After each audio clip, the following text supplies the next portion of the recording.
Salom Silva. Anaxar siz haqidagi hikoya senga yoqqanidan mamnunman. Muntazam arxeologik qazilma ishlari bilan bandmiz. Boshlig'imiz Abdusafi Rahmonovich jiddiy, kamgap, biroq mehribon inson. U ko'p ilmni egallagan, sermulohaza olim. Gohida tuproq ostida qolgan Shahristonda qazish ishlariga meni ham jalb qilyapti. Bu yumush igna bilan quduq qazigandek sermashaqqat, ammo juda ham qiziqarli. Yer qatlamini tilib, moziyda ota-bobolarimiz yaratgan turli asor atiqalarga duch kelasan. Gohida seni juda qiziqtirayotgan tarixiy liboslarning parcha bo'laklari ham chiqib qoladi.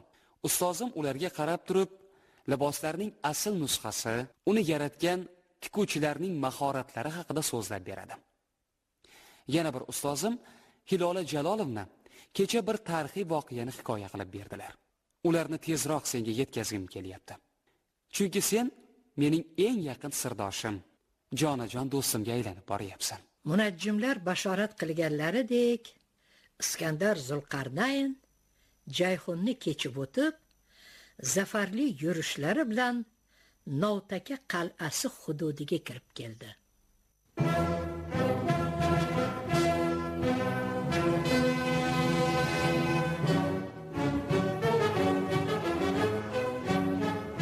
Bu yerlarning so'lim tabiati, betakror manzaralari Jahongirga bolalik onlarini yodga soldi. U boshlang'ich harbiy ta'lim mashg'ulotini tabiat quchog'ida o'tkazar, bo'sh qoldi deguncha ko'k maysalar uzra o'mbala qo'shib o'ynashni xush ko'rardi. Novtakaning yam-yashil tabiati uni g'oyat o'ziga maftun etdi. Qalbini mehr, ajib, dilxush tuyg'ular chulg'ab oldi. Mana shu yalanglikka chodirlar tikilsin. Mag'lubiyatga uchragan qal'aning hukmdori shahar darvozalarini lang ochib, oltin, kumush, zebi ziynatga to'la aravalar bilan Iskandarning qarshisiga peshvoz chiqdi. Iskandarning zafarli yurishidagi asosiy aqidalaridan biri sodiq sarkardalarini zabt etilgan yangi mulkka sardor etib tayinlash va uni mahalliy malikalardan biriga uylantirib, qarindoshlik rishtalarini mustahkamlash, shu tariqa saltanat barqarorligini ta'minlashdan iborat edi. Novtaka mulki hozirdan e'tiboran sarkarda bilik ixtiyorida bo'ladi. Uning har bir topshirig'i qonun sifatida qabul qilinishi shart. Xo'sh, sizlarning nima tilagingiz bor? Ayting. Bizga ozodlik bering. Qo'nji baland charm etigidagi olmos toshlar jilo taratib turgan sarkardalarning harbiy libosidagi Iskandar vazminlik bilan sobiq hukmdorni qurshab turgan oila a'zolariga ko'z tashladi. Uning o'tkir nigohi go'zal ruhshonida to'xtadi. Malika yosh bo'lishiga qaramay viqor bilan boqar, nigohida shijoat balqib turar, qaddi tik, xushbichim edi.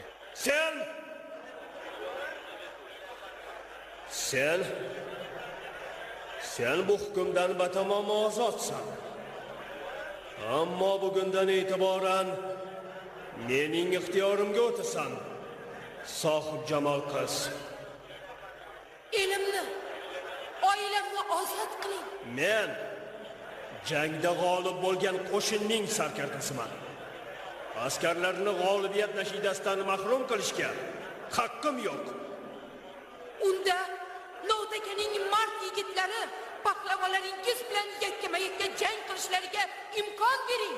Yer kurrasining yarmini zabt etib ulgurgan olamgir jangu jadal, jasorat faqat erkaklarga xos xislat deb tushunar. Ayol zoti bu qadar jasur bo'lishini xayoliga ham keltirmagandi.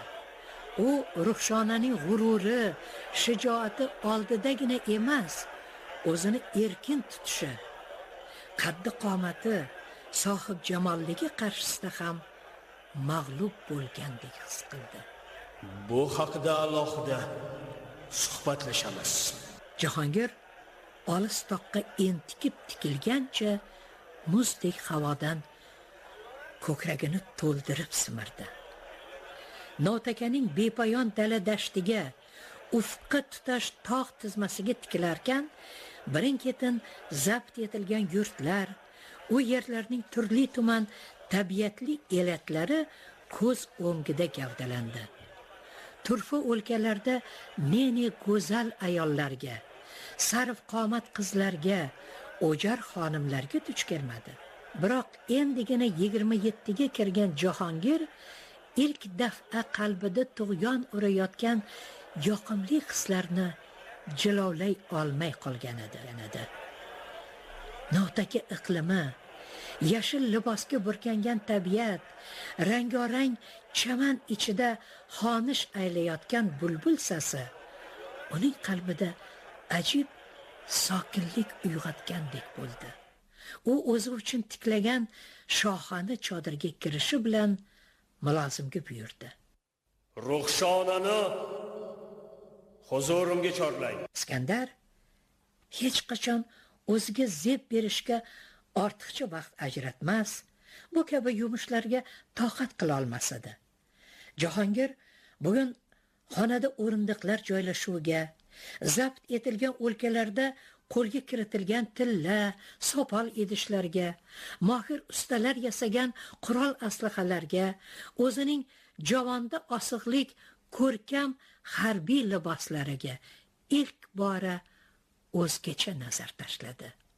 Ko'zgu qarshisida turib, o'zining qaddi qomatidan g'ururlangan sarkardaning ko'z o'ngidan Ruxshonaning qora libosga burkangan qomati, o'tkir nigohi, shijoati nari ketmas. Uni o'ylamaslikka harakat qilgan sari vujudini o'lmas olov kuydirayotgandek tuyulardi. Bu nimasi? Men uning go'zal ayolligiga, sharm hayosiga, oppoq, nozik bilaklari bo'ynimni ilondek chirmab kuchishiga uchdimmi? Yoki olamda ko'zimga tik boqib, so'zlashga hech kimning jur'at etolmagani fikrimni chalg'itdimi?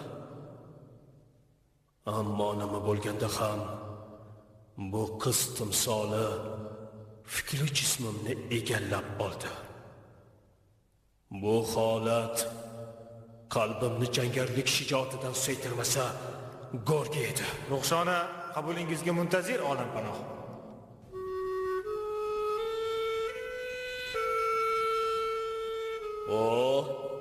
Kelsinlar. Ichkariga marhamat.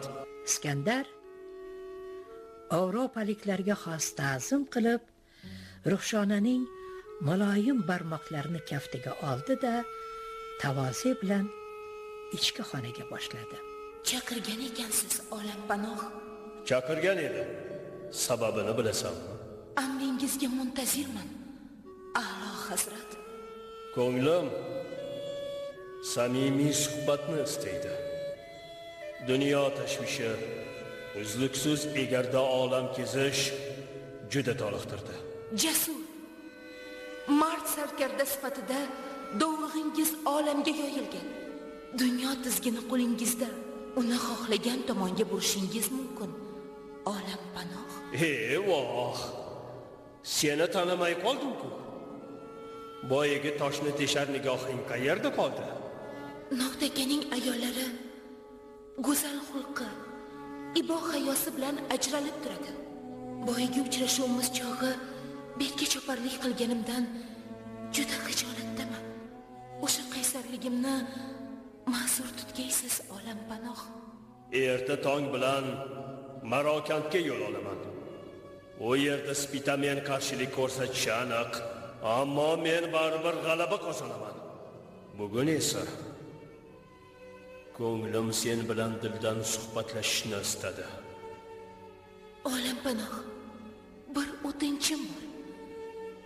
Rayimni qaytarmaysiz degan umiddaman. Ruxshona yelka osha siynasi ustini to'ldirib turgan bir o'rim zulfiga bosh egib sirli jilmaydiki, bundan olamgir nazarida chodir ichi nurga to'lib yorishib ketgandek bo'ldi. Qizning nigohidan taralgan sho'la Iskandarning qalbini zabt etib, ko'ksida alangaga aylandi. Bu olov tafti uning vujudini qancha kuydirsa, shuncha xush yoqayotgandi.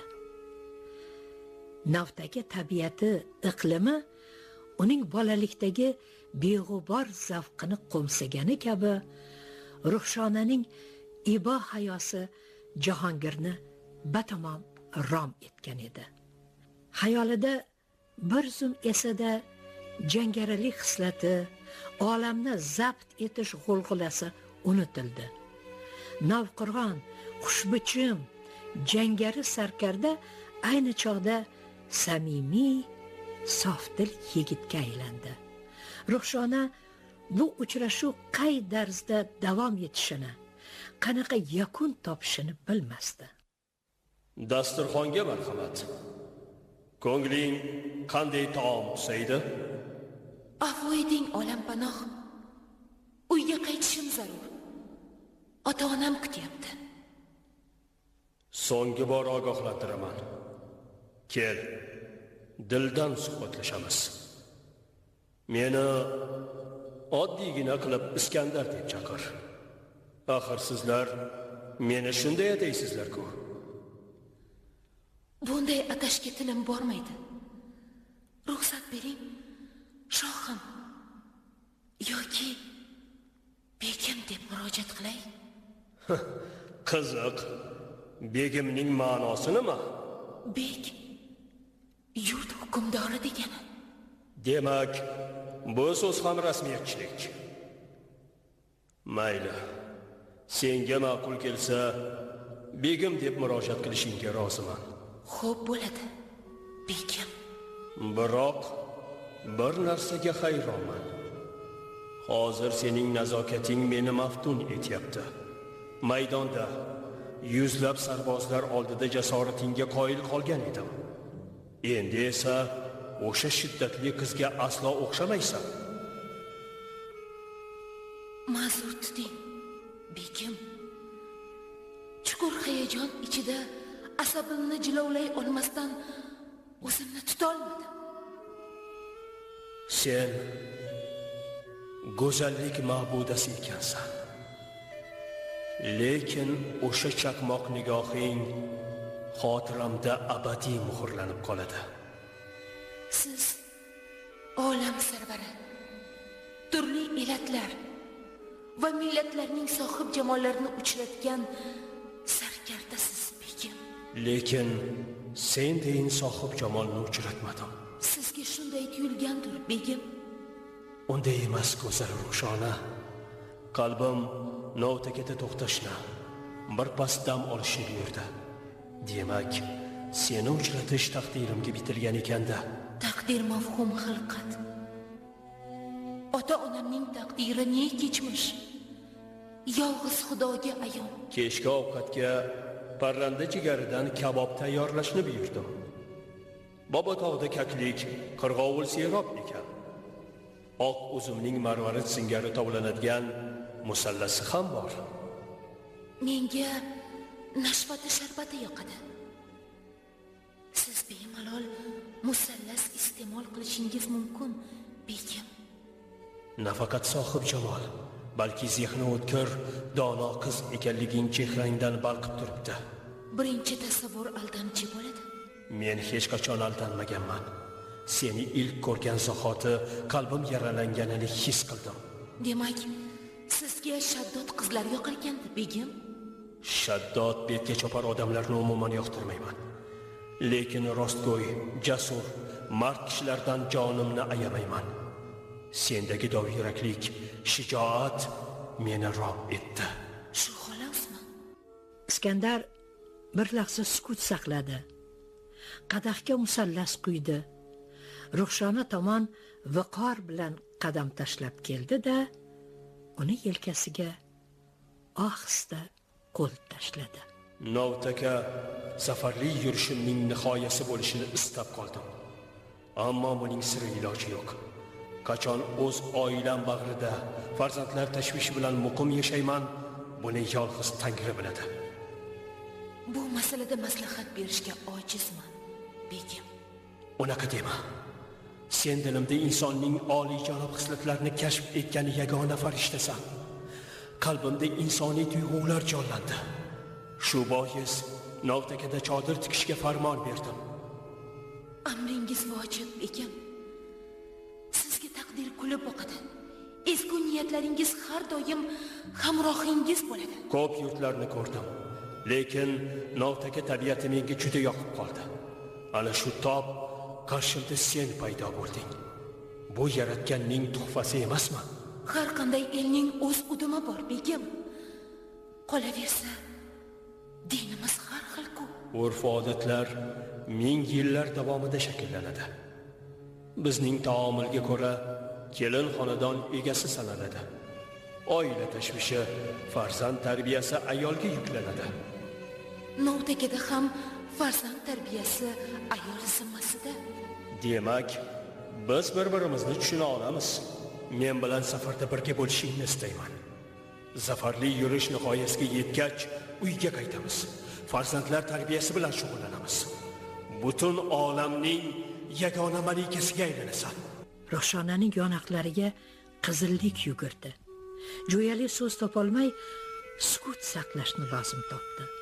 So'ng olamgirning javob kutayotganini eslab maqsadga ko'chdi. Tilagim yagona, begim. Tilagingni. Ota-onamga ozodlik, Novtaka eliga omonlik so'rayman, begim. Iskandar kaftini peshonasiga tirab uzoq o'ylandi. Ruxshona olamgir sarkarda cho'mgan hayolat dunyosini buzishga cho'chib, miq etmasdan o'tirdi. Nihoyat Iskandar o'rnidan turdi. Uning qoya kabi kelbati g'oyat salobatli edi. Oliy farmon tayyorlansin. Novtaka hukmdori va uning oilasiga ozodlik, xalqiga omonlik berilsin.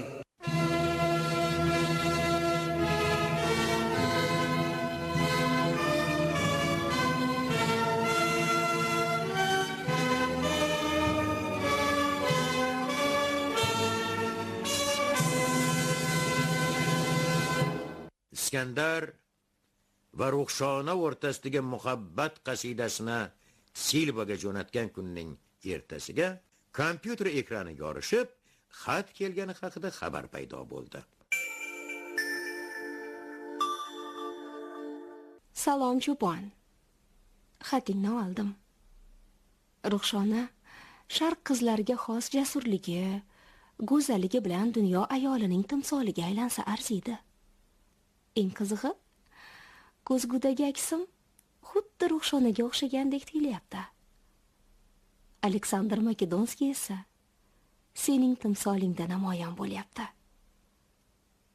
O'sha davr muhiti, liboslari haqidagi alohida ilovang rejalashtirgan ishlarining amalga oshishida bebaho manba bo'lib xizmat qilishi turgan gap. Cheksiz va qaynoq mehr bilan do'sting Silva. Elbek xayol og'ushda uzoqlarga parvoz qila ketdi. Kompyuter ekraniga tikilib o'tirar ekan, ko'z oldidan turli-tuman manzaralar o'ta boshladi. Yevropaning tirband ko'chalaridan biri. Elbek mashhur oliy ta'lim dargohlaridan birida go'zal Silva va boshqa talabalar davrasida o'tiribdi. Darsdan so'ng Silva bilan qo'l ushlashib, shaharning ko'klamzor maydonlarida sayr etishdi. Birdaniga Silvaning qiyofasi kamoliga almashib qoldi. Qochoqsiz. Baribir topaman. Kamolaning sadafdek oppoq tishlari Elbekning ko'zini qamashtirar. Tim qora kalta sochi jilolanar, yelpig'ich kipriklari orasida charaqlagan ko'z ehtirosli boqardi.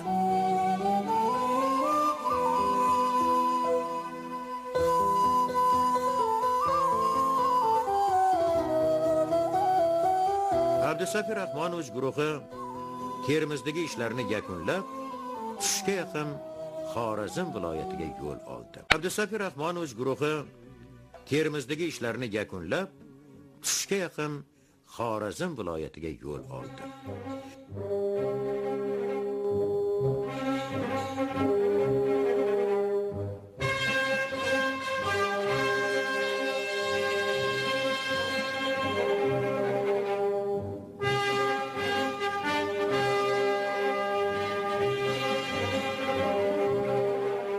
Ko'ch bilan ovora bo'lgan Elbek 3-4 kun internetga kirishga ham vaqt topolmadi.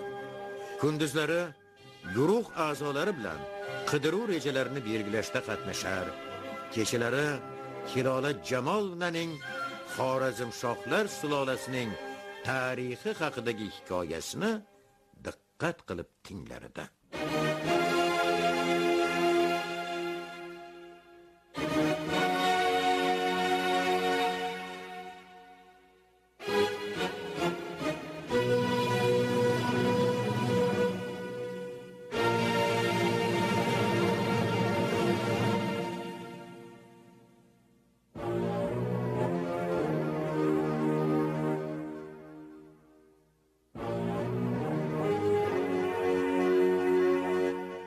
Mo'g'ullar bosqini vaqtida vafot etgan Muhammad Xorazmshoh o'rnini farzandi Jaloliddin egalladi.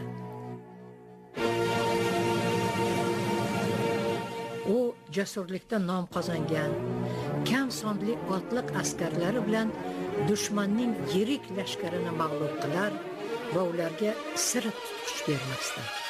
Dunyoning yarmini zabt etgan Chingizxon bu kabi qirg'in baronga hali duch kelmagan edi.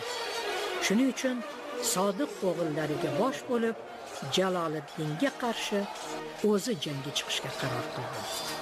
Jang rejasini puxta o'ylab, lashkarini shayladi va raqibini o'rab oldi. Olamga mashhur Chingizxon o'rtada, farzandlari uning ikki yonida mo'r malaxday lashkar bilan Jaloliddinni ta'qib qila boshladi. Jaloliddin chekina daryoning qirg'og'iga kelib taqaldi. Shohona bezatilgan ot ustida o'tirgan Chingizxon ulkan tepalikdan nihoyatda tang holatga tushgan raqibi Jaloliddinni g'olibona nigohlari bilan kuzatardi. Jaloliddin oz sonli lashkari va oilasi bilan noiloj qoldi. Oldinda na'ra tortib daryo oqar, orqada uning askarlarini yoysimon o'rab olgan dushman qo'shini turar. Nihoyat Jaloliddin Manguberdining qopqonga tushganidan rohatlangan Chingizxon esa o'g'illariga qarab xaxolab kulardi. Jaloliddinga o'xshaganni 100 tasi bilan jang qilib uni yo'q qilishga tayyorman. O'g'lim, ko'rib qo'y, jang qilish qanday bo'ladi. Jaloliddin sovuqqonlik bilan avval osmonni qoplab olgan qora bulutlarga, so'ngra Chingizxonga, undan keyin bosh oyoq qurollangan lashkarga ko'z tashladi. Ahdi qat'iylashgach, baland qirg'oqdan suvning vahimali oqishini bir muddat kuzatdi-da, onasi o'tirgan tomonga yurdi va uning poyiga tiz cho'kdi. Alvida, onajon. Ona bir qalqib tushdi. O'g'lining shashtidan taslim bo'lmaslik, oxiriga qadar kurashish shahti sezilib turardi. Jaloliddin suyukli qallig'i farzandlarini bir-bir bag'riga bosdi. Sizlarni Alloh panohiga topshirdim. Bu xitobdan seskangan sipohlar farmoni oliyga shay turdi. Jaloliddin malikani, bolalarini yetaklab qirg'oqqa yaqinlashdi. Malika talvasa to'la mungli nigohi bilan farzandlariga tashlandi. Oq shohi ro'moli shamolda hilpiragan ona ularning ortidan ergashdi.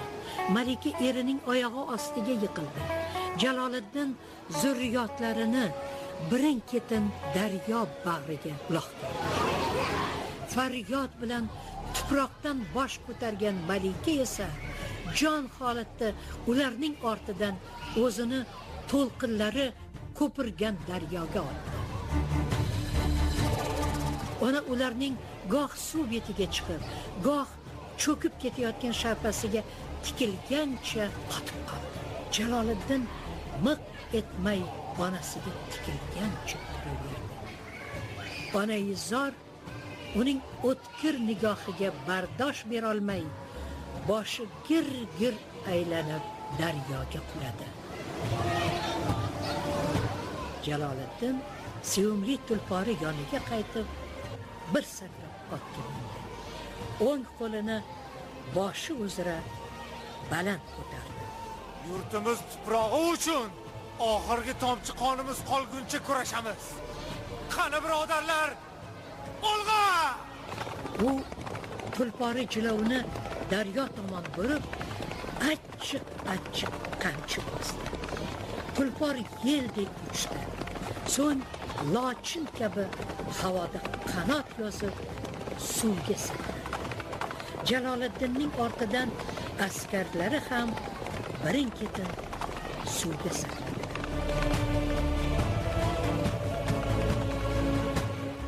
Chingizxon tepalikda lol bo'lib bu holatni kuzatardi.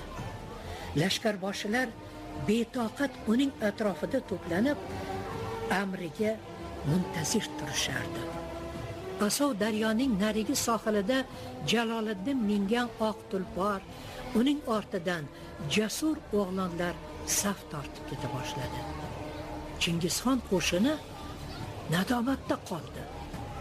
Buyuk reja amalga oshmaganidan 500 ming otliq sharmandali bir holatga tushgan edilar. Iskandara, buyuring, raqib qo'shinlarini quvib yetib, ularni bitta qoldirmay, qilichdan o'tkazaylik. Jaloliddinni ta'qib etishni to'xtating.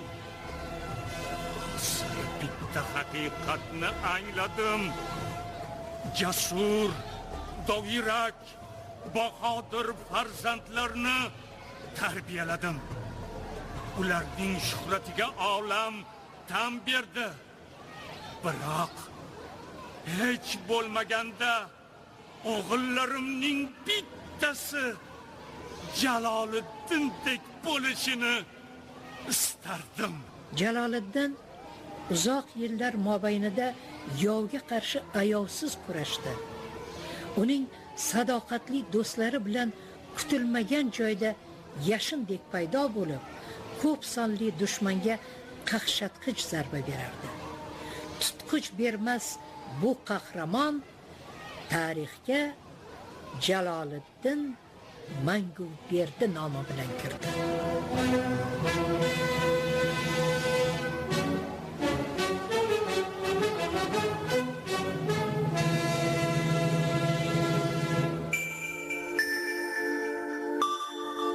Salom cho'pon.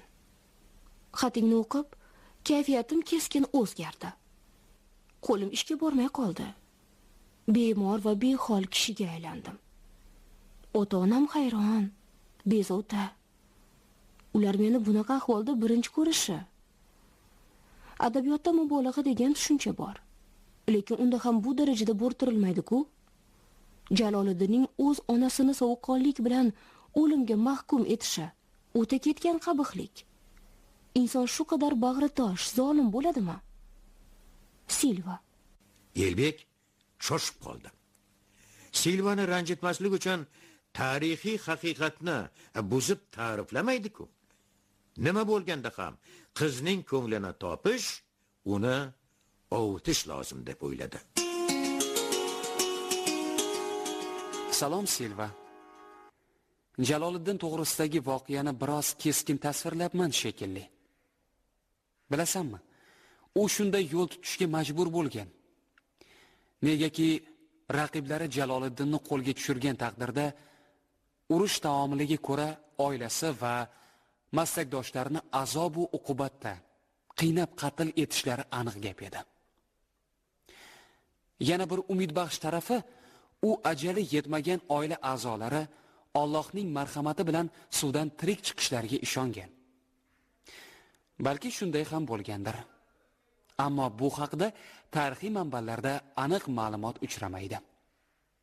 Lekin Jaloliddin onasini, ayolini, zurriyotlarini barcha kishilardan ziyodroq sevganini isbotladi. Chunki nasl nasabi, kindik qoni to'kilgan makon tuprog'ini himoya qilish maqsadida umrining oxiriga qadar kurashdi. Albatta, uning onaga bo'lgan munosabati, o'limini kuzatib turgan holati yuraklarni larzaga soladi. Biroq Jaloliddindagi mardlik, jasurlik, shijoat unga ona qonidan o'tgan edi. To'g'ri tushunasan degan umiddaman. Senga ruhiy tetiklik, xush kayfiyat hamisha hamroh bo'lsin. Sen beozor, dilbar qizsan. Sening cho'poning. Elbek hozirgina yozib tugatgan xatini Silvaning manziliga jo'natgach, mehmonxona hovlisiga chiqdi. Hovlida gir aylangan shabada tanasiga xush yoqdi-yu, o'zini o'rindiqqa tashladi. Osmonda bodirroqdek sochilgan yulduzlar charaqlaydi. Tunda osmon naqadar jozibali, sir va sinoatga to'la. Ammo uni o'rganishning o'zi bo'lmaydi. Falakshunos olimlar bu mo'jizalardan voqif bo'lsa kerak. Qadimshunoslik undan da chigal ko'rinadi. Moziyda sodir bo'lgan bitta voqeaga mingtasi bog'lanib ketaveradi. Uning na boshi, na oxiri ko'rinadi. Bu kabi tilsimotlar yerda ko'pmi yoki osmonda? Silva shu haqida o'ylarmikin-a? Yana Silvani o'ylayapman. Uning yulduzi bormikin? Bo'lsa qaysi biri?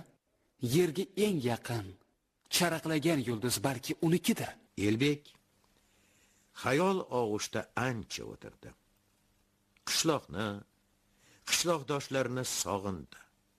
Ularni bir-bir xayoldan o'tkazdi. So'ng poytaxtni, ishxonani, qabulxonaga ko'rk bo'lib o'tirgan, husniga kishi suq bilan tikiladigan suluv Kamolani esladi. Lekin negadir Kamolani o'ylashi bilan uning qiyofasi o'rnida yana Silva paydo bo'ldi. Sababini bila olmadi. Silvaning teran aqli tufaylimi bu yoki Elbekning xorijga intilishi oqibati edimi? Birozdan so'ng ko'z ilg'amas kuch uni yotoqxona tomonga yetakladi. Kompyuterda Silvadan kelgan xabar belgisi paydo bo'ldi. Salom do'stim cho'pon. Xato qilganimni angladim. Tushkunlik meni tark etdi. Bilasanmi?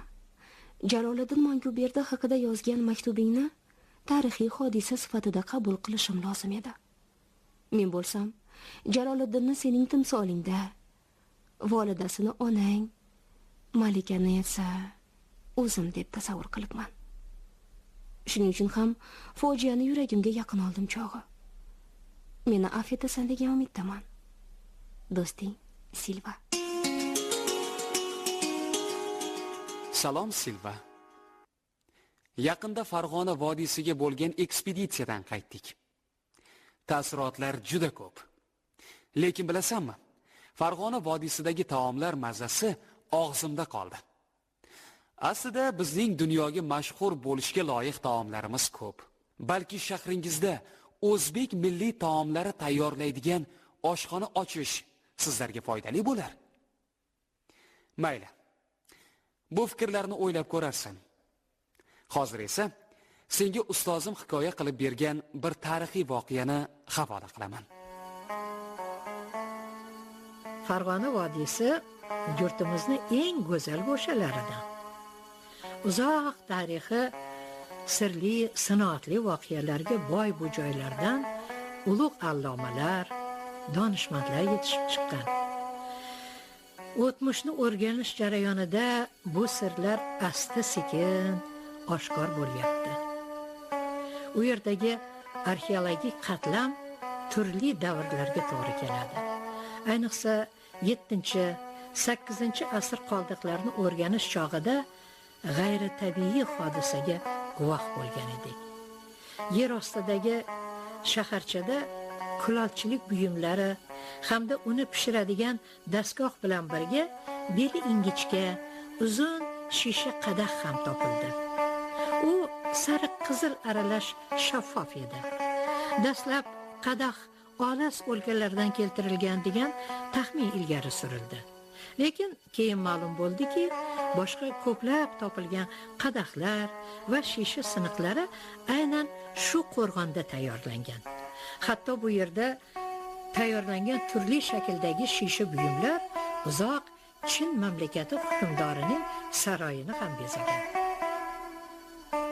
Ahmad Farg'oniy ana shu qo'rg'onda tavallud topgan. Yosh Ahmad tengdoshlariga nisbatan zukko bo'lib o'sdi. Uning zehni tiniq, irodasi pishiq, qalbi sof edi. 12 yoshida barcha bilimni egallagan o'spirin ilm bilan shug'ullanish, fikr doirasini kengaytirish maqsadida karvonga qo'shilib Bag'dod tomon yo'lga tushdi. Bu yerga kelib u diniy va dunyoviy ilm bilan muttasil shug'ullandi. Ammo kunlardan bir kun Darulfununda ustozdan saboq olayotgan payt edi, junjukib badani qaqshay boshladi. O'zini bamayli xotir tutishga harakat qilsa-da, vujudi sovuqdan titrab, avval qaltiradi, so'ng boshi gir-gir aylanib ko'zi tindi. U yog'ini eslay olmadi. Ko'zini ochganda ustozining uyida qordek oppoq choyshab ustida yotganini ilg'adi. Yaratganga shukr. Biroz o'zingizga keldingizmi? Eyvoh. Bu qiz ustoz Mahmud Abbosning kenja farzandi Sabina-ku. Ahmad choyshab ustida chalqancha yotgan holda undan ko'zini uzolmas, ammo qimirlashga majoli kelmas, tinka madori qurigan edi. Fikri xayoli tiniqlashgach, bo'lib o'tgan voqealarni xotirasida tiklashga urindi. Sabina nam matoni uning peshonasiga bosdi.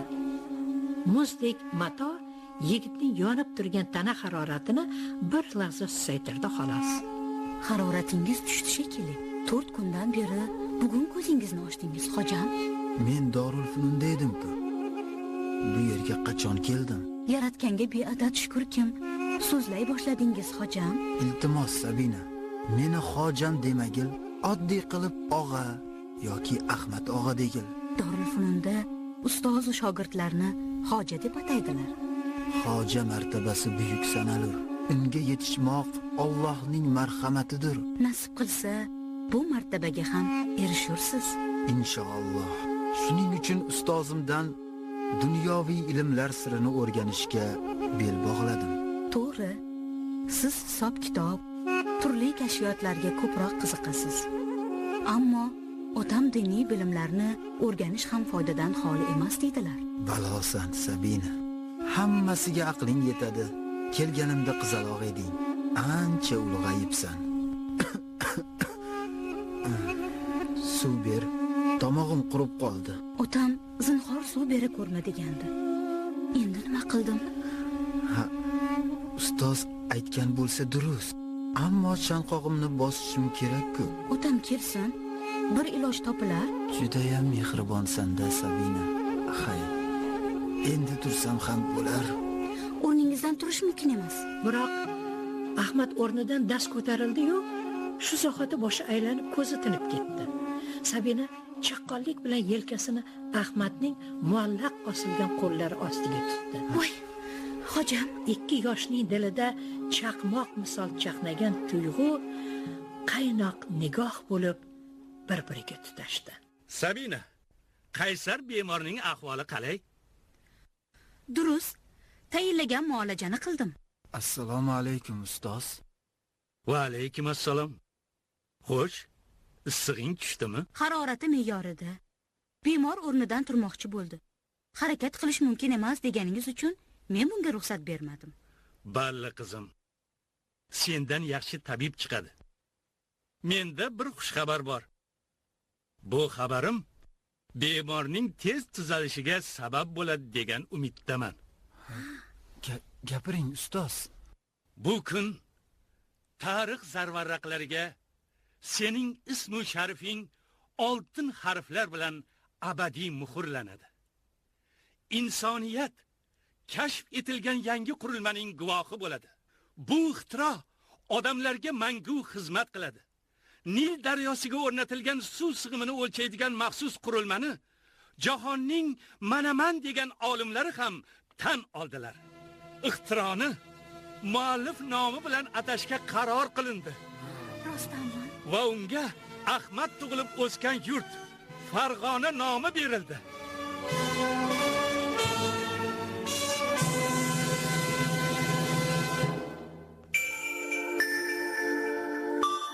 Salom cho'pon.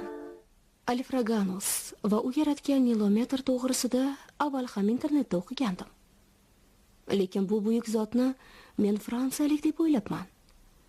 Farg'ona vodiysidan yetishib chiqqan bu alloma o'zbek millatining faxri bo'lishi tabiiy. Ammo al so'zi ismga bog'lanib kelishi arablarda uchraydi. Buning sababi uning hayoti Bag'dodda kechganida ekanda. Meni Al-Farg'oniyning shaxsiy hayoti qiziqtirib qoldi. Uning arab qizi Sabina bilan munosabati qay tarzda davom etadi? Ikki xil millat vakilining o'zaro muhabbati qarshilikka duch kelmaydimi? Bunga sening munosabatingni bilmoqchi edim. Do'sting Silva. Elbek xatni o'qib, do'stona munosabatlarning tobora chuqurlashib borayotganini sezdi. U endi Silvaga xat yuborish uchun avvalgidek qiynalmas, ustozlardan eshitgan tarixiy ma'lumotlar, rivoyatlar, u davrdagi liboslar haqida noyob suratlar, ommabop kitobchalar, o'zbek pazandaligi haqidagi tarixiy va zamonaviy manbalarni jo'natardi. Salom do'stim Silva.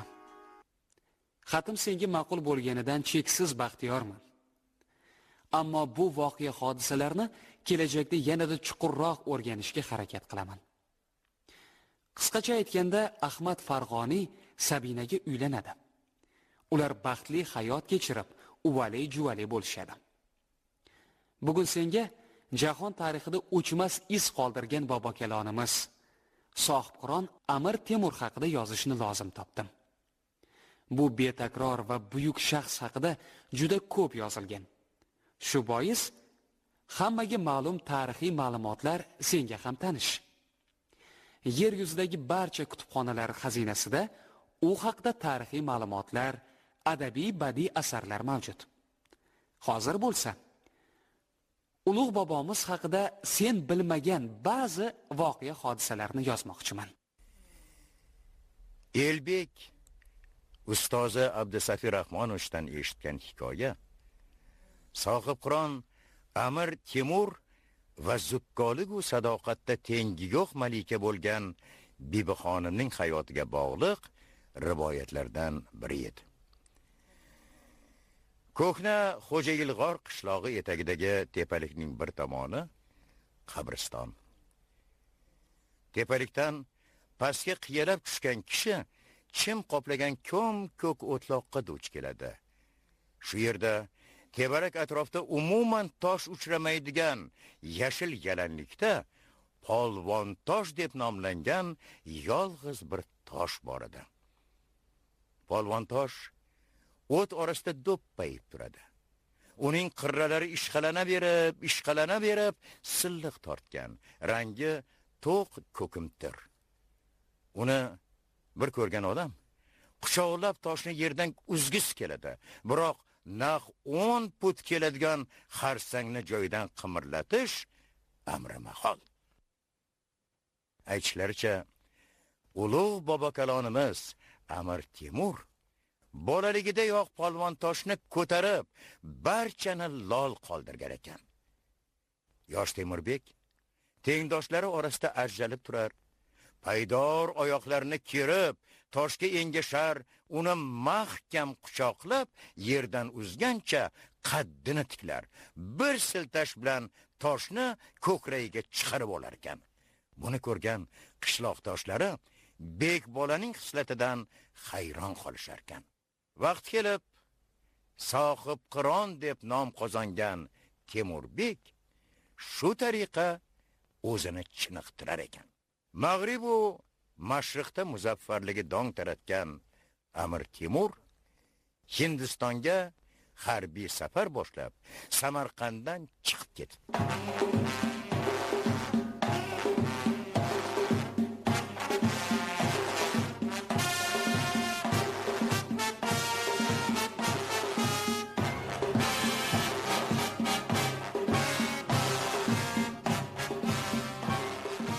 Minglik qo'shinni changi to'zoni hali yerga qo'nmay turib, Bibi xonim suyukli eridan pinhon tuzib yurgan rejasini amalga oshirishga kirishibdi.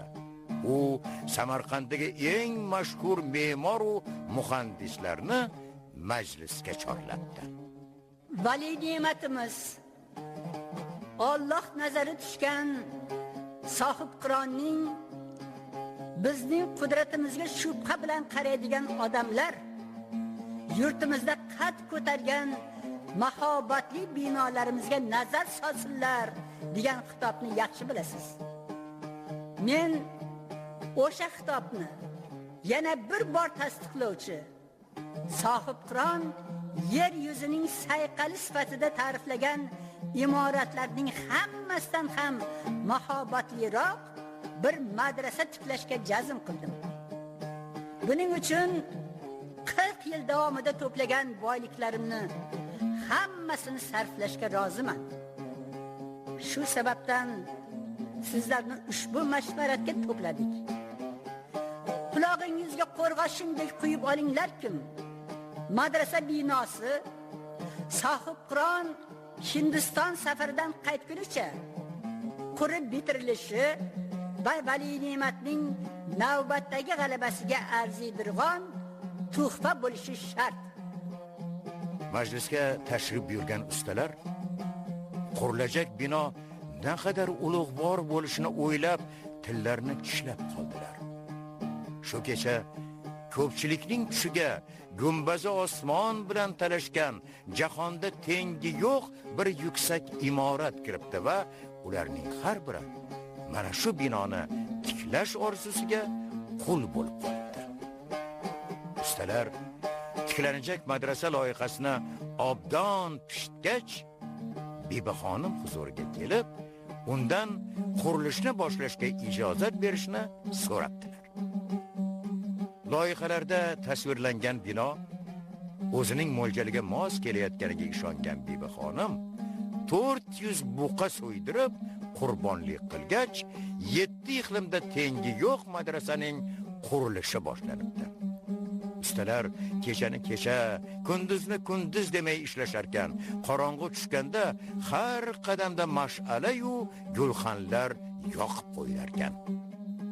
Bibi xonim har kuni quruvchilar huzuriga kelib, ishning borishini nazorat qilar.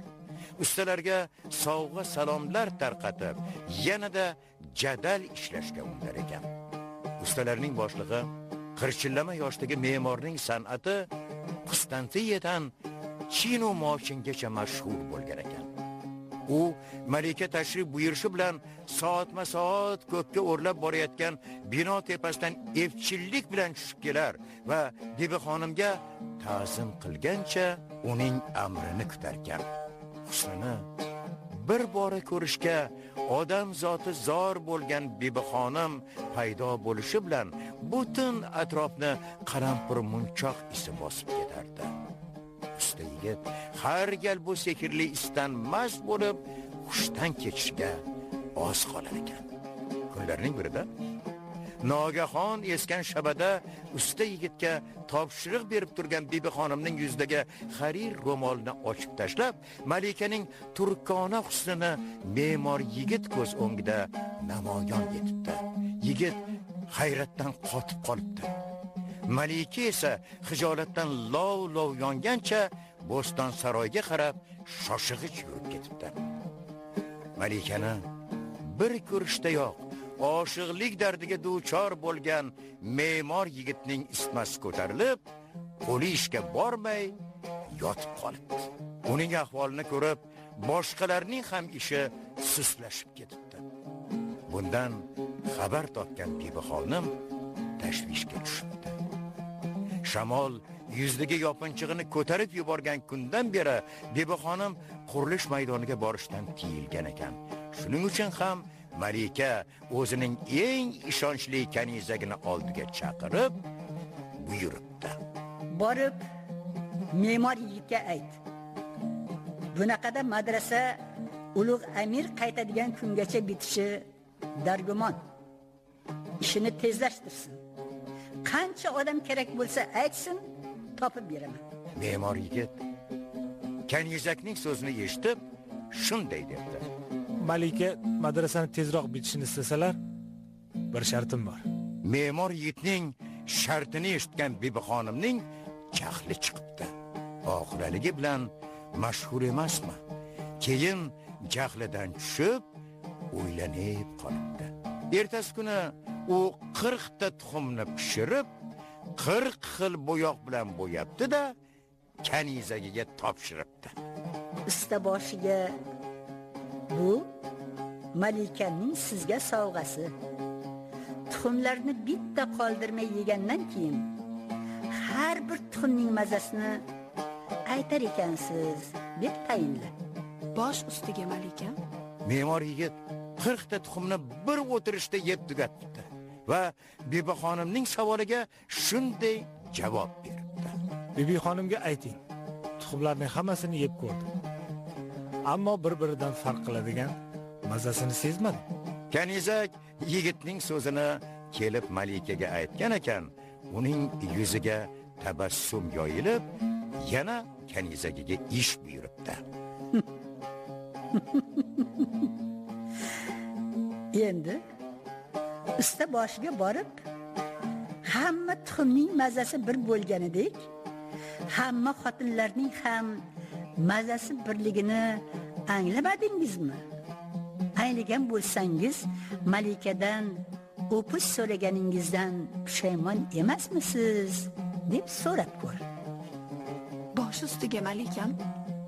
Me'mor yigit Malikaning bu so'zini eshitib, qo'rqib ketdi.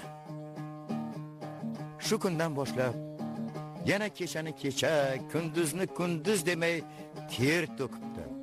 Madrasa binosi bitadigan kecha esa tong otgunga qadar qamishlarni bir-biriga yelim bilan yopishtirib, qanot yasatdi. Tong otib, quyosh nuri ulug'vor madrasaning gumbaziga tushib, nili rang osmonga singib ketadigandek tovlana boshladi. Xuddi ana shu mahal olis cho'ponota tomonda harbiy safardan g'oziylik bilan qaytayotgan qo'shinning harakatdan ko'tarilgan to'zonni ko'rgan me'mor yigit qamish qanotlarini yelkasiga qo'ndirib, madrasa peshtoqidan pastga sakrab, qanot qoqib uchib ketibdi. Shu uchishda Mashhadga borib qo'nibdi, deyishardi mashoyixlar. Salom cho'pon. Amir Temurday zotning avlodi bo'lish har qanday millat vakiliga ulkan faxr hisoblanishi turgan gap. Men avval ham kitoblardan Amir Temur haqida o'qigandim. Ayniqsa, mashhur fransuz temurshunos olimining bir fikri meni juda to'lqinlantirgan edi. Uning aytishicha, olamda yuzlab saltanatlar, minglab sarkardalar o'tgan. Ularning faoliyati ko'plab kitoblarga asos bo'lgan. Davru davron surgan sarkardalar, ulkan saltanatlar qurgan hukmdorlar haqida sanoqsiz filmlar va sahna asarlari yaratilgan. Ammo buyuk Amir Temur to'g'risida badiiy asar yozish nihoyatda mushkul vazifa. Chunki Amir Temur olamda o'tgan barcha ulug' zotlar orasida eng ulug'idir. Shuning uchun ham Amir Temurning jahon tarixi sahnasida qoldirgan o'chmas izi, zafarli yurishlari, ulkan bunyodkorlik ishlari, olim va fozillarga benihoya g'amxo'rligi, islom dinining rivojiga qo'shgan katta hissasi, san'at ahliga ko'rsatgan homiyligi, xorijiy mamlakatlar bilan o'rnatgan mohirona aloqalari haqida mening allaqancha tasavvurim bor edi. Sen yuborgan qiziqarli rivoyat Amir Timur xonadonining sirli qirralarini ochib berdi. Lekin bir masalaga tushunmadim. Masjidning me'moriy loyihasini yaratgan, bosh me'morning mehri malikaga tushgan ekan. Bibi xonim bir o'pich bersa, osmon uzilib yerga tushib ketmasdi-ku. Masalan, bizda bu odatiy hol sanaladi. Javobingni intizorlik bilan kutuvchi Silva.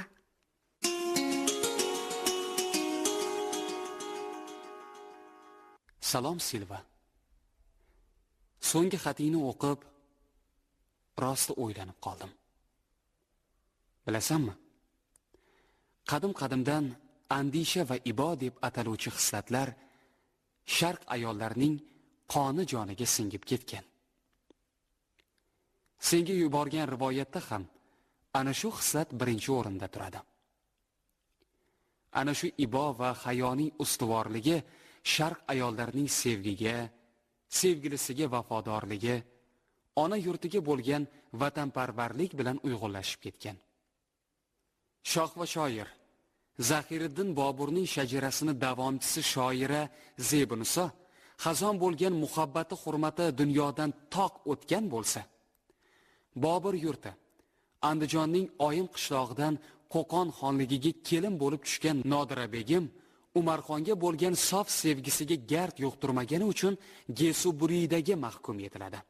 Gesuburiyda sharqlik ayollarni jazolashning eng dahshatli usuli bo'lib, jazoga loyiq topilgan ojizalarning 40 kokil sochlari tak tubidan qirqib tashlanardi. Sen bilan ko'p yozishyapman-u, oxirgi paytlarda biroz o'ylanib qoldim. Nuqul tarixiy voqealar atrofida o'ralashib qolganim seni zeriktirib qo'ymayaptimi? To'g'risi, sening savollaringga batafsil javob qaytarish niyatidagi urinishlarim mening tafakkur boyligimni ham allaqancha o'zgartirib yubordi. Chunki senga yo'llanayotgan manbalar soxta bo'lmasligi uchun ko'p o'qishga, o'rganishga, izlanishga to'g'ri kelyapti. Natijada bildimki, meni voyaga yetkazgan ona yurtimning o'tmishi qadim-qadimdan ibratli va qiziqarli ekan. Agar bilishni istasang, xalqimizning o'tmishida so'nmas iz qoldirgan Mirzo Ulug'bek, Alisher Navoiy, Zahiriddin Muhammad Bobur, Abdulla Qodiriy, Cho'lpon, Zulfiya singari yuzlab nurli siymolarimiz ham bor. Xalqimiz ularning tabarruk nomlarini umrbod e'zozlab, ardoqlab keldi. Ayniqsa 1991-yilning 1-sentyabr kuni vatanim O'zbekiston asriy orzu umidiga aylanib qolgan mustaqillikni qo'lga kiritgandan so'ng bu savobli ishlar kundan kun kamol topayapti. Tarix sahifalariga zarxal harflar bilan yozilgan tabarruk kun haqida yuzlab hujjatli tasvirlarga chang yuqtirmaslik uchun asrab, avaylab saqlaymiz. Dono xalqimiz nur borki soya bor maqolini yaxshi biladi. Nurli kelajakka intilayotgan vatanim osmonini ne bulutlar bosib, bog'-o'roqlarimizga soya tashlamoqqa harakat qildi. Lekin biz u soyalarni nur bilan haydadik, quvdik. Kuni kecha Birlashgan Millatlar Tashkilotining minbaridan jumlai jahonga murojaat qilgan muhtaram prezidentimiz Shavkat Mirziyoyev majlis ishtirokchilarini O'zbekiston mamlakatining tinchlikparvar dasturi bilan tanishtirdi. Сегодня Узбекистан стремительно развивается. Бережно храня мудрость прошлых поколений, мы осознанно идем на решительные реформы, приверженные формированию нового облика страны.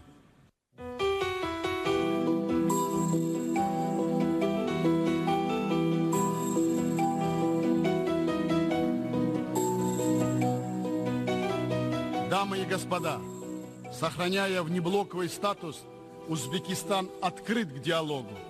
Мы заинтересованы в расширении сотрудничества со всеми партнерами во имя мира, прогресса и процветания. В этом мы видим решающие условия успешной реализации важнейших задач, проводимых в стране реформ. главной целью которых является человек, его нужды и интересы. Благодарю вас за внимание.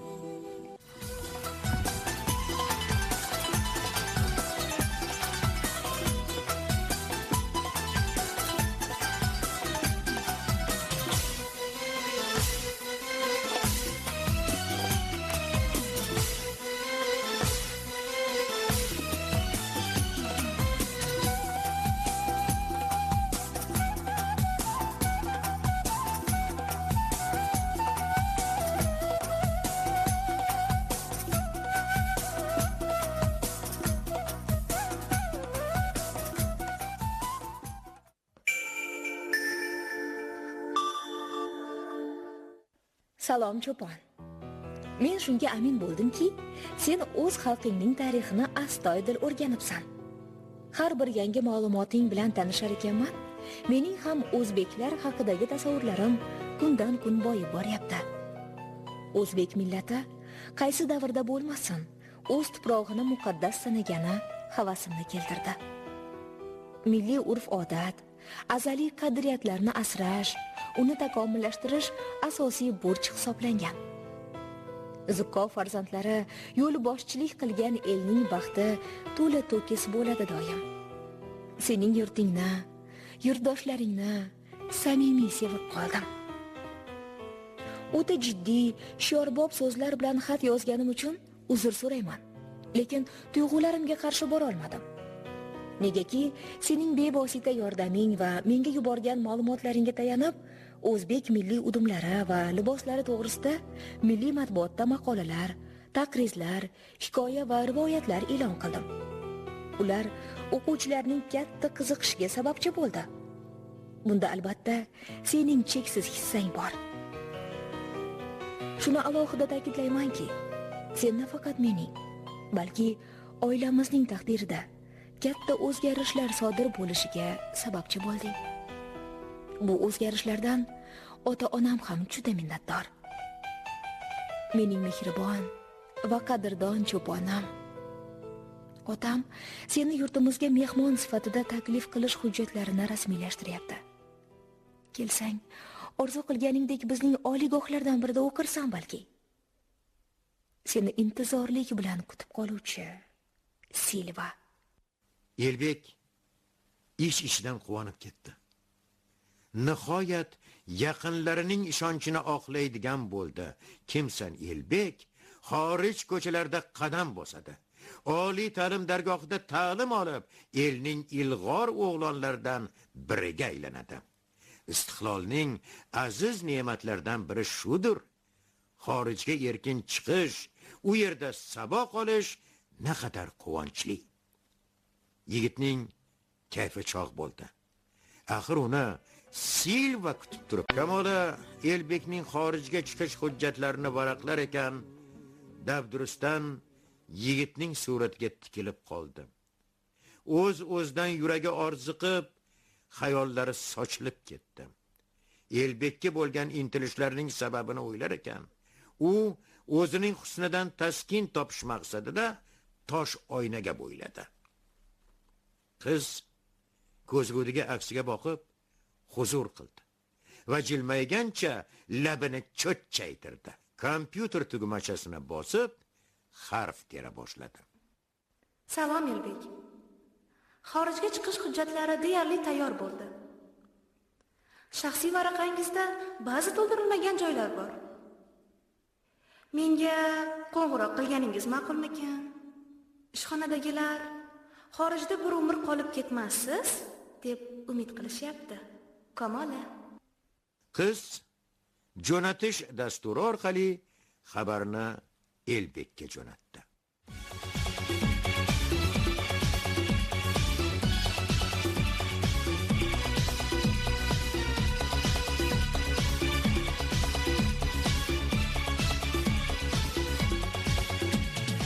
Samolyot osmon falakka ko'tarilgach, yigit illyuminatordan sog'inch bilan ona yerga tikildi. Ota-onasi, ukalari, singlisi ko'z oldiga keldi. Oygul har xatida tilidan bol tomib eslaydigan qiz Oydinni esladi. Qishloqdan shaharga otlangan kun Oydinning qirda ro'mol siltab qolganiga avvallari unchalik parvo qilmagandi. Endi bo'lsa, o'sha kunni har eslaganda yuragini sirli g'alayonlar qamrab, etlari allanechik jimirlashib ketadi. Elbek xorijiy aeroportning shaharga chiqish yo'lagi tomon olazarak qarab, Silvani axtardi. Birinchi uchrashuv qay tariqa kechadi degan savolga jo'yali javob topolmadi. Boshqana kuzatuv tugab, zaldan ko'chaga chiqqanda hangu mang bo'lib qoldi. Xonatlashdan libos kiygan, boshidagi naqshli do'ppisi yarashib tushgan, sochlari jamalak qilib o'rilgan Silva jilmayib turar. Yonida ota-onasi o'zbekona takalluf bilan qo'llari ko'ksida kutib turishardi. Elbekning mijjalarida yosh qalqdi. Silva peshvoz kelib so'rashgan qo'lini uzatdi. Uning otasi o'z tilida alla narsa dedi. Buni eshitgan Silva kulgancha quchog'ini yoyib, yigitni bo'ynidan quchdi. Ikki yonog'idan cho'pillatib o'pa boshladi. Silvaning ota-onasi qo'l berib ko'rishdi. Elbek, tanish, bu mening ota-onam. Assalomu alaykum. Va alaykum assalom. Tanishganimdan xursandman. Biz ham xursandmiz. Yurtimdan, ota-onamdan sizlarga samimiy salomlar. Salomat bo'lsin. Salomat. Ular 5 yulduzli mehmonxona poyezdda xayrlashdi. Ertasiga Silva Elbek bilan birga nonushta qiladigan, ota-onasi ishdan so'ng mehmonni uyda kutadigan. Kechki ovqatni hammasi birga tanovvul qiladigan bo'ldi. Bugun kuni bilan birga bo'lamiz. Juda soz. Avval san'at muzeyiga boramiz. Aha. Tushlik o'zbek milliy taomlari oshxonasida bo'ladi. Oo. Palov deysanmi, mantimi, xohlagan taomingni berishi mumkin. Meni ko'proq Yevropa taomlari qiziqtiryapti. Darvoqe. Shahringizda o'zbek milliy taomlar oshxonasi ham bormi? Ha-da, bor. O'zing taklif qilgan g'oya esingdami? Qaysi? Otam sening taklifingga juda qiziqib qoldi va uni amalga oshirish uchun sarmoya kiritdi. Ajoyib restoran bo'ldi o'zi ham. Lekin Yevropada bu harakatlar xarajatlarni qoplarmikin? Albatta-da. Hozircha mo'ljaldagidan ham ko'proq natijaga erishyapmiz. Menimcha, buning asosiy sababi o'zbek oshpazlarining mazali taom tayyorlayotganida bo'lsa kerak. Unday bo'lsa juda ham xursandman. G'oya birlamchi degan tushuncha bor-ku. Milliy libos, taomlar haqidagi g'oya muallifi esa mening sadoqatli, jonajon do'stim Cho'pon bo'ladi. Rahmat. Kechki ovqatga qadar Silva mehmoniga shaharning tomoshabob joylarini ko'rsatdi. Ular chiqqan mashina shaharga oqshom cho'kkan payt kirib keldi va ko'p qavatli uy oldida to'xtadi. Biz mana shu uyda yashaymiz. Aytib qo'yay, bugun sen kutilmagan syurprizlarga duch kelasan. Ota-onam oldida bularning barchasini sovuqqonlik bilan kutib olsang yaxshi bo'lardi. Ota, biz keldik. Xush kelibsizlar, ayni vaqtda keldinglar. Xo'sh, mehmon charchab qolmadimi, qizalog'im? Bir pas dam olish ziyon qilmaydi. Elbek, yuz qo'lingni chayib, mana bu xonada televizor ko'rishing mumkin. Rahmat. Balki o'zingni xonangni ko'rsatarsan. Jonim bilan yur ko'rsataman. Elbek qizning xonasiga kirib, o'zini O'zbekistonning bir bo'lagida turgandek sezdi. Shift burchagida ganchdan ishlangan o'zbekcha naqsh, yerga cho'g'dek lovullagan heva gilami solingan. Stolda sopol ko'za, javonga terilgan paxta gulli choynak piyola, kosa, devorda osig'liq oqtoy, olapar, qora ko'z va jamalak soch Oygulning suratlarini ko'rgan Elbek shodligidan Silvani bag'riga bosgisi keldi. Syurpriz shu bo'lsa kerak-a? Yo'q, hali bu syurpriz emas. Sen bilan tanishganimdan beri hayotimda paydo bo'lgan hobbi bu. Balki umrimning mazmuni ham shundan iboratdir. O'zbek udumi, Uning tarixi bilan shug'ullanish men uchun juda qadrli bo'lib qoldi. Bu qiziqishning aybdori esa do'stim Cho'pon. Buni yaxshi bilasan. Biroq syurprizlar oldimda turibdi hali. Ularni otamning o'zidan eshitasan. Juda yaxshi. Kechki ovqat mayin kuy ostida boshlandi. Stol usti bejirim bezatilgan.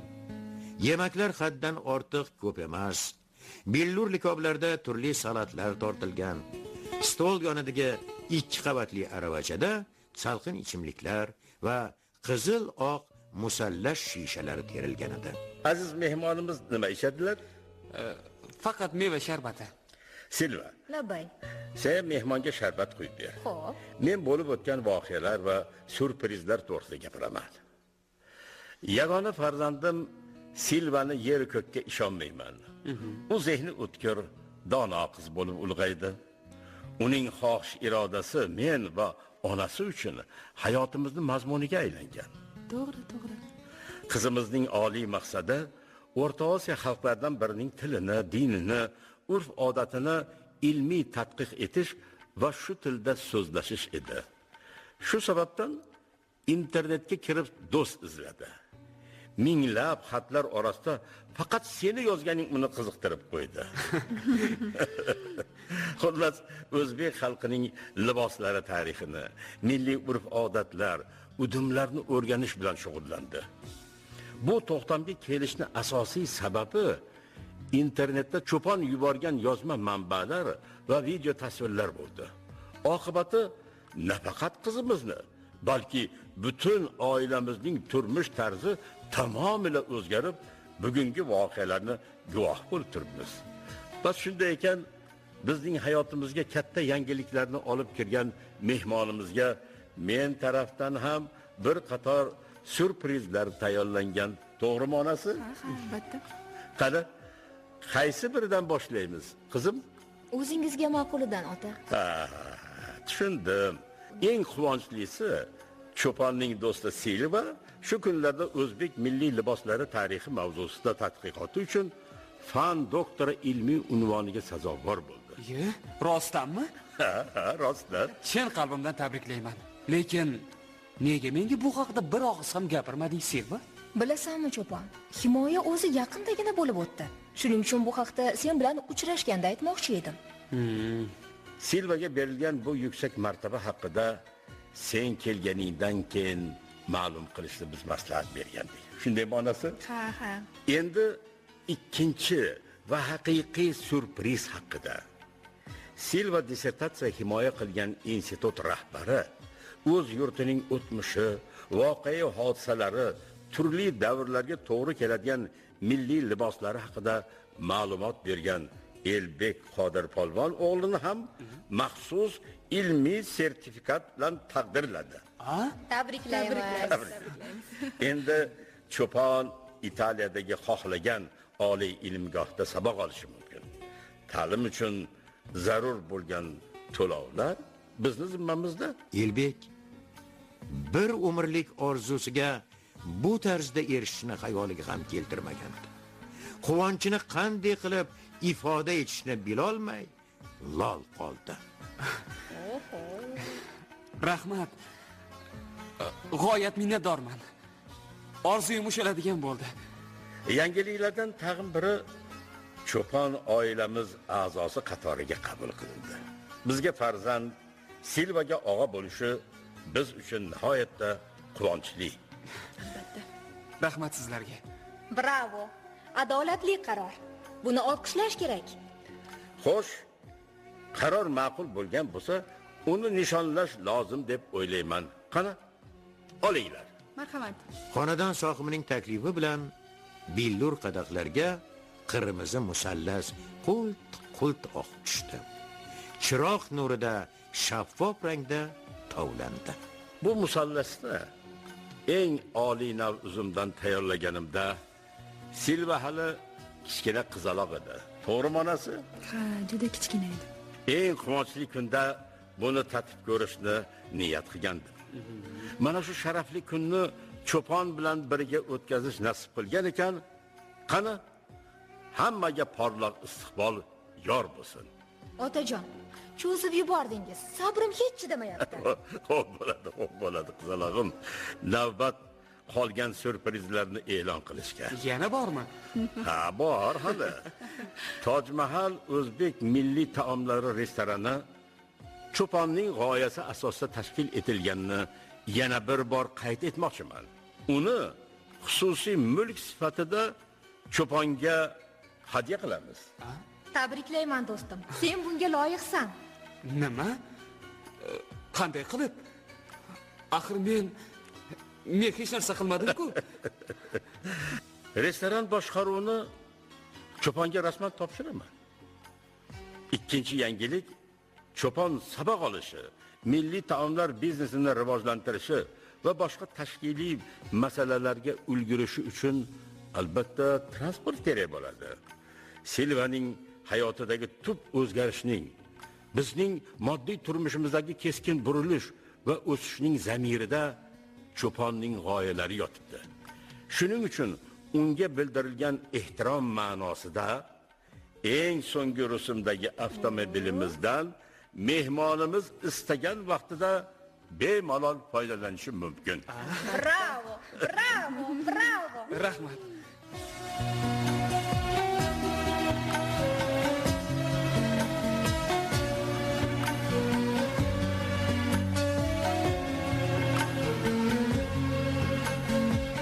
Ertasiga Tojmahal restoranda o'tgan tushlik ham kutilmagan voqealarga boy bo'ldi. Inshootning kirish yo'lagi dunyoning 7 mo'jizasidan biri bo'lgan Agradagi me'moriy obidaning aynan o'zini eslatadi. Yo'lakka to'shalgan silliq g'isht, ikki yonda chizilgan odam bo'yi chiroqlar binoga o'zgacha ko'rk bag'ishlaydi. O'ymakor naqshin darvoza kishini ichkari chorlagan misol ochiq turibdi. Ayvon to'sinlar, ularga o'rnatilgan osma chiroq, so'zana va palaklar bilan bezatilgan. Burchakda qo'qonarava, ustida egar jabduq, xurjun, charmdan o'rilgan qamchi. Devorga sharq malikalarining jozibali suratlari ilingan. Yerda shaxmat nusxa xeva gilamlari. Marg'ilon atlasdan libos kiygan, boshiga qoborang durra tang'igan o'zbek qizlari iltifot ila mijozlarni qarshi olishmoqda. O'zbekistondan minglab chaqirim olisda vatandoshlarini yana zamonaviy emas, aynan milliy liboslardagi vatandoshlarini uchratib turgan Elbek ertaklar olamiga tushib qolgandek bo'ldi. Hashamatli zalga kiraverishda uni boshiga chust do'ppi qo'ndirgan mo'ylovli yigit kutib oldi. Assalomu alaykum. Xush kelibsiz, xo'jayin. Assalomu alaykum aka. Marhamat. Qani, kiring. Joy hozir. Rahmat. Keng zal yorug', chiftda billur qandillar tovlanadi. Devor adras, banoras bilan bezatilgan. Zal burchaklariga o'rnatilgan 6 burchak stollar ustida sopol ko'za, lagan terilgan. Mijozlar stoldiga bo'yni ingichka sopol guldonda qizil chinni gullar yal yonadi. Mana bu joy sizlarga tayyorlangan. Marhamat. O'tirishingiz mumkin. Ana shundoq. Men bosh oshpazman. Ham zal mudiri vazifasini bajaraman. Ismim Latifjon. Buyurtma berishingiz mumkin, xo'jayin. Iltimos. Meni xo'jayin demang. Men oddiy bir mijozman. Afv etasiz. Sizni bo'lajak xo'jayin deb tanishtirishdi bizga. To'g'ri. Men telefonda shunaqa degandim. Ishchilarning yangi sharoitga tezroq ko'nikani ma'qul emasmi? Qirmiz rang paxta gulli choynak piyola keltirildi. Choynakdan ko'k choyning hidan qib, atrofni xushbo'y is qamradi. Elbek yaltiroq chinni piyolaga choy quyarkan, beixtiyor chehrasi yorishdi. Xorijda bu idishlarni ko'rish qalbingda g'alati hislarni uyg'otar ekan. Va kosa tovoq, oshlagan, likopcha, yog'och qoshiq, xullas barcha idishlar o'zbekcha. Ammo bu yerliklarni piyolamizning taftiga hech o'rgata olmadik-da. Demak, buning ham o'ziga xos siri bor ekanda. Ba'zi sirlarning sababini tushungandek bo'lyapman. Xo'sh, nimani nazarda tutyapsan? Meni Ohanrabodek o'ziga tortgan jumboqni. Inshoot me'mori sirli yechim topgan ekan. Milliy matolarning harakati kishida xuddi musiqa sadolari uzra suzib yurgandek tasavvur uyg'otar ekan. Darvoqe, taomlarning hammasi o'zbek pazandaligiga bog'liqmi? Ha. Palov, manti, boshqichili, xohlagan o'zbek taomini buyurishingiz mumkin. Unda qaynatma sho'rva bera qoling. Uni biroz kutish zarur. Maslahat tayyor. Unda choy bilan selli somsa yesak bo'lardi. Somsaning turli xilidan bor. Gijdali somsa, varaq somsa, parmoda somsa. Hammasi qaynoq, ichida seli mo'l. Sizlar taom tanlaguncha men qaynoq somsa keltiraman. Hozir. Lol qolishdan boshqa ilojim yo'q. Yevropaning qoq o'rtasida mo'jaz O'zbekistonni, uning taftini his qilasan kishi. Ana shunaqa. Bu tashabbusingiz har qanday maqtovga loyiq.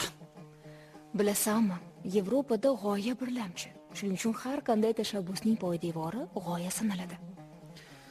Restoran ochishni shunchaki havas tariqasida taklif qilgan edim. Hatto bu tashabbusim esimda ham qolmagan ekan. Ammo g'oya seniki-ku. Otam uni ro'yobga chiqardi xolos. O'zbek milliy taomlari oshxonasi tashkil qilish, uning faoliyatini boshqarish, biznesmenga aylanish otamning 7 uxlab tushiga ham kirmagandi. Sendagi kamtarlik ma'nosini esa hech tushunmadim. Mening o'rnimda O'zbekistondagi har qanday kishi shunday qilgan bo'lardi. Shunaqa degin. Lekin bu aynan sening chekingga tushgan. Natija mana, ko'rib turganingdek. Shunday ekan nima uchun shuncha daromadga sabab bo'lgan g'oya egasi bo'lishdan bo'yin tovlayapsan?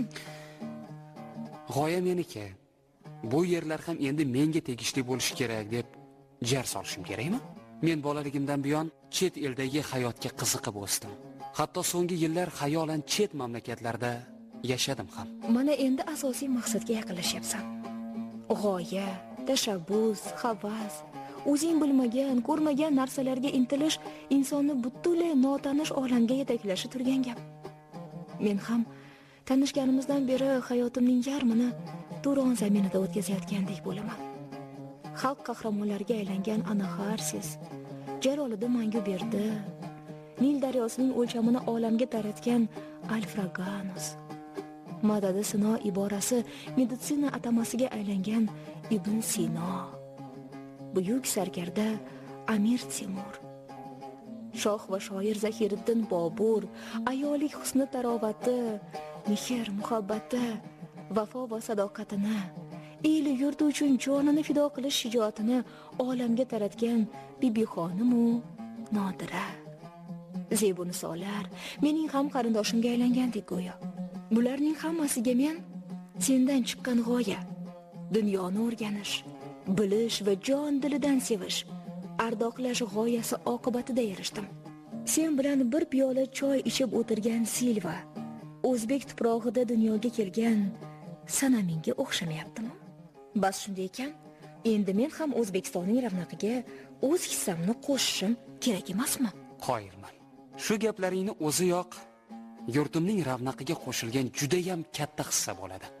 Endi ana shu e'tirofni g'oyaga aylantirib ko'raylik va uni amalga oshirishga bir harakat qilaylik. Miyamga bir fikr keldi. Xo'sh, uni ro'yobga chiqarish uchun sen yordam berasan degan umiddaman. Qanday yordam? Masalan, sen ta'riflagan Bibixonim masjidi har qanday daftar muqovasini bezashga arziydi-ku, to'g'rimi? Bibixonim masjidini, u haqda yozilgan turli kitoblar, taqvimlar, suratlarni o'quvchilar har kuni ko'radi. Endi bu surat daftar muqovasida ham paydo bo'libdi deb uni qabul qilishmasa-chi? Bilasanmi, buni bolalarga juda ham qiziq yo'sinda ifodalash kerak. Xo'sh, qanday? Masalan, o'ylab ko'rish kerak. Masalan, menimcha tarixiy me'moriy obidalar suratini juda ta'sirli ifoda etish kerak bo'lsa, muqovaning ichki qismida Bibixonim va me'mor haqidagi rivoyatni ham yozish kerak. Undan tashqari, muqovaning boshqa varag'iga tushirilgan Bibixonim masjidining minorasiga ko'tariladigan yo'l bo'ladi-ku, labirint shaklida chizgan ma'qul. Bola labirint ichidan eng to'g'ri yo'lni tanlab, minoraning yuqori sahniga ko'tariladi. Qarabsanki, muqova yuzida Bibixonim masjidining umumiy ko'rinishi. Ichki betda rivoyat. So'nggi betida esa labirint bosh qotirma aks etadi. Yaxshi fikr. Albatta bunday daftar hamma o'quvchining ham e'tiborini jalb etadi deb o'ylayman. Mana. Sen ham juda ham qiziq bir g'oyani muallifiga aylanding.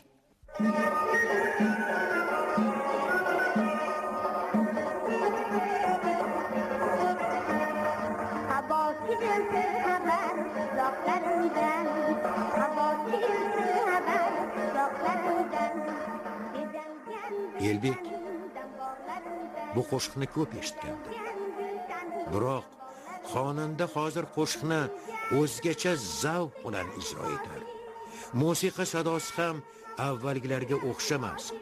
Kuy, ovozning quvnoq tebranishi yigitning bag'rini tilib, qalbiga seldek oqib kirardi. Oldinda oqqan suvning qadri yo'q deganlaridek, jon bilan kirgan milliy qo'shiq o'zga yurtda boshqacha ta'sir qilayotgan edi. Vujudda paydo bo'lgan g'ulg'ula to'fonga aylanib, zarb bilan yuqori ko'tarildi. Bu zarb yigitni tomog'iga tiqilib, gapirishga xalaqit berdi. Bir zumda qoya, qir adirdagi lolazor, yaylovdagi qo'y-qo'zi, qavmi qarindoshi ko'z o'ngida gavdalandi. U o'zini tutishga harakat qildi, ammo behuda edi. Silvaga tikilgancha jilmayishga urinsa-da, mijjasida yig'ilgan yosh otilib chiqdi.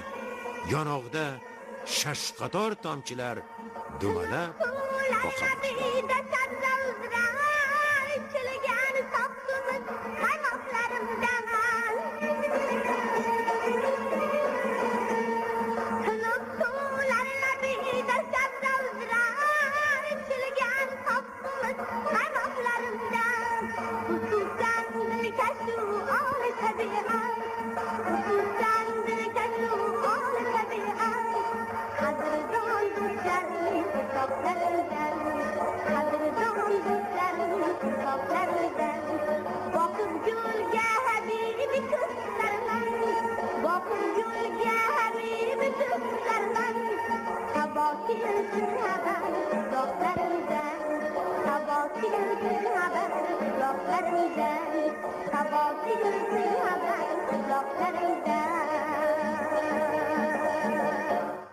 Cho'pon, senga nima bo'ldi? Xafa qildimmi? Yo'q. Qo'shiqdan ta'sirlandim. Kel, boshqa mavzuda suhbatlashaylik. Sevgan qizing bormi? Elbek unga tikilgancha xayolga toldi. Ko'z oldida negadir Oydinning chehrasi jonlandi. Qizning qirda ro'mol siltab qolganini eslab, entikib ketdi. Ammo kutilmagan bu o'ylarni o'zining qishloqni sog'inganiga yo'yib, Silvaga dilidagidan boshqacha javob qaytardi. Yo'q. Qishloqda, kollejda ba'zi qizlarni yoqtirganman. Ammo qalbimda sevgi tuyg'usi uyg'onmadi. Uyg'onmadimi? Yoki Cho'pon xohlamadimi? Bunga aniqlik kiritish lozim. Kechirasan albatta. Shaxsiy hayotingga aralashishga haqqim yo'q. Yo'q. Nega unday deysan? Biz do'stmiz-ku. Sen bilan har doim ochiq-oydin suhbatlashishni istayman. Oramizda sir bo'lmagani ma'qul. To'g'ri. So'nggi yillar ichida mutlaqo senga bog'lanib qoldim. Fikr va xayolim sen yuborgan ma'lumotlar atrofida charx uraverdi. Hatto milliy musiqa asboblaringizdan dutorni chertishga ham urinib ko'rdim. Mashhur o'zbek hofizi aytgan mana bu qo'shiqni o'zim aytib smartfonimga yozib qo'yganman. Masxara qilmaslikka so'z bersang, bir eshitib ko'rgin.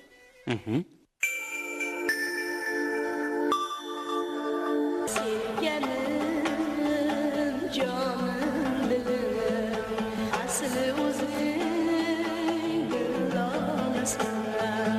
Toqorigi beg'ubor o'ylab boqar.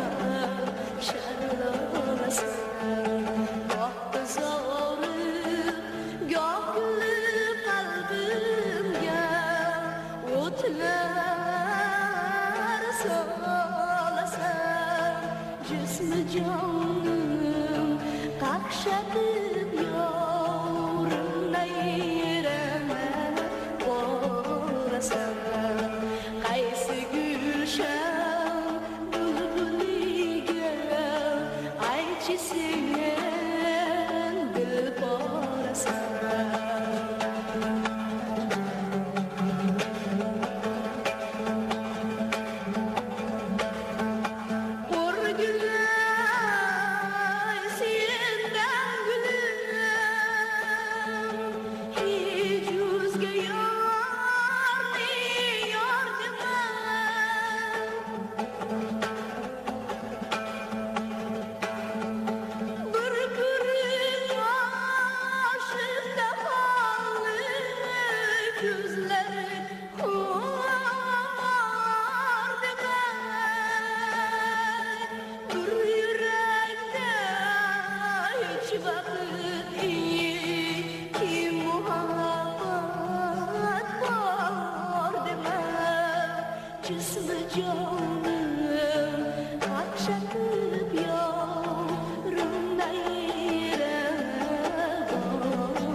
Natija chakkimas. Eng yosh olima, ilmiy martabaga erishgan Silva o'zbek qo'shig'ining mohir ijrochisiga aylanibdi. Hammasiga injiq cho'pon aybdor. Tag'in bu sening g'oyang degan iddoni bo'ynimga ilmoqchimisan? Barcha yutuqlarga intilishing, shaxsiy mehnating bilan erishgansan. Hozir tilingdan ilinasan. Kim menga tarixiy ma'lumotlar jo'natib turdi? Ularni kutubxonalardan o'zing ham topgansan-ku? Cho'pon, gapni olib qochma. Men shug'ullangan ilmiy tadqiqot poydevori sen yuborgan ma'lumotlar asosida tayyorlangan.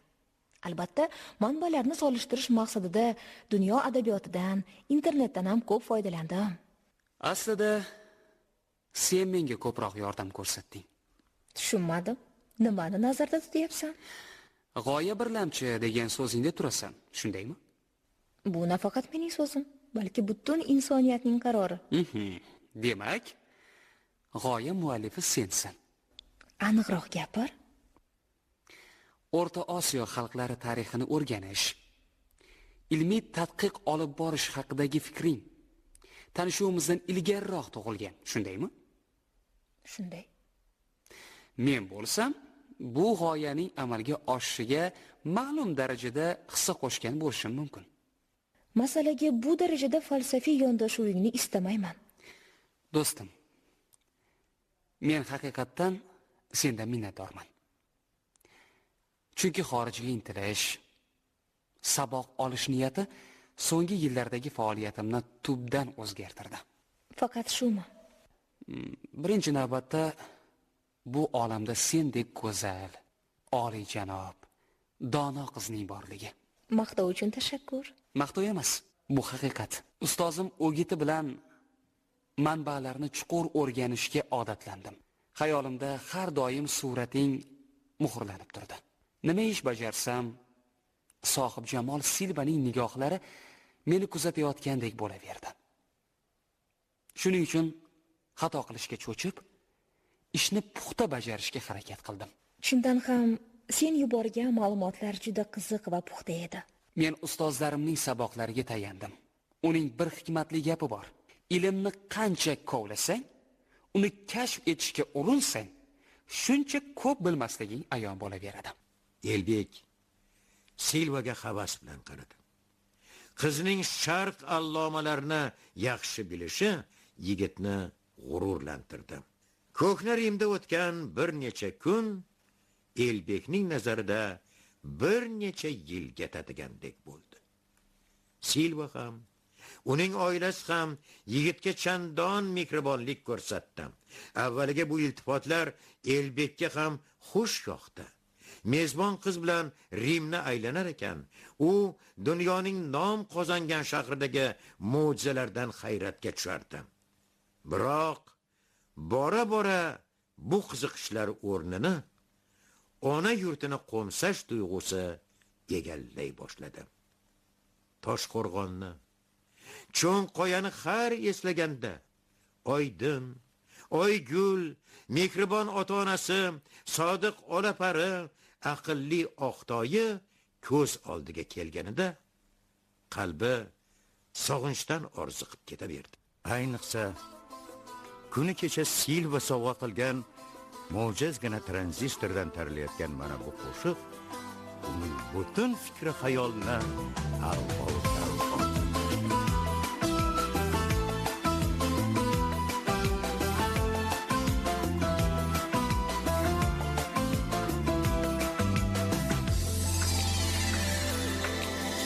Hovlimizga qorlar yog'di pag'a-pag'a. Qor bobolar yasab bering menga tog'a. Hovlimizga qorlar yog'di pag'a-pag'a. Qor bobolar yasab bering menga tog'a. Yoshlik davri dunyoda eng go'zal chog'a. Esladim, kuyladim seni qo'shiq boshlab. Bolaligim qayga ketding meni tashlab. Onam aytgan allasida sen bor eding. Injiqligu sho'xligimda bisyor eding. Saman otni o'ynamasam xayr deding. G'irromlik qilmada o'zing o'yin boshla. Bolaligim qayga ketding meni tashlab.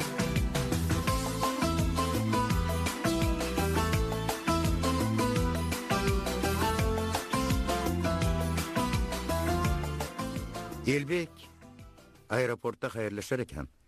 Silvaning tezroq qaytib kel. Shu yerda o'qiysan, biznes bilan shug'ullanasan, birgalikda g'oyalarimizni amalga oshiramiz deganiga xo'p degandek bosh irg'ab qo'ygan bo'lsa-da, Elbekning qarori qat'iy edi. O'zga yurtda shoh bo'lguncha, o'z yurtingda gado bo'l. Elbekni Toshqo'rg'onga kelishi o'ziga xos bayramga aylandi. Mehrixola ko'zda yosh bilan o'g'li ketayotganda tishlagan nonni olib chiqdi. Bir pasta hovli gavjum bo'lib ketdi. Mehrixolaga ko'maklashib yurishni odatga aylantirgan Oydin ham o'zini qo'yarga joy topolmaydi. U goh Mehrixola yonida kuymalanadi, goh Oygulni qo'lini tutgancha qizaloqqa mehribonlik ko'rsatadi. Biroq tipirchilab, ko'ksini yorib yuborgudek depsinayotgan yuragi, qizarib ketgan yonoqlari uning sirlarini oshkor etmoqda edi. Oydinning siridan zimdan voqif bo'lgan Mehrixola uchun ham bu ayni muddao edi. Elbek mehmonlarni o'zaro gapga tushgandan foydalanib, o'choq boshda Oygul bilan gaplashib turgan Oydinga yaqinlashdi. Akajon, yana ketib qolmaysizmi? Yo'q. Hech qachon ketmayman. Seni sog'indim, kuchug'im. Oydin opam bilan men ham sizni juda sog'indik. Qizaloqning gapidan Oydin duv qizarib ketdi. Elbekning ham yuragi xapriqdi. Elbek cho'ng qoyaga bordi. Sog'inchi ko'zlarida balqdi. Uning nazarida qordan oppoq libos kiygan azim qoya yanada yaqin kelgandek edi. Dilida qoyani yana zabt ketish, zarang tayoqni qo'lida mahkam tutgancha olapar bilan keng yaylovni kezish, Oqtoyni shamolday yeldirish istaklari uyg'onib ketdi.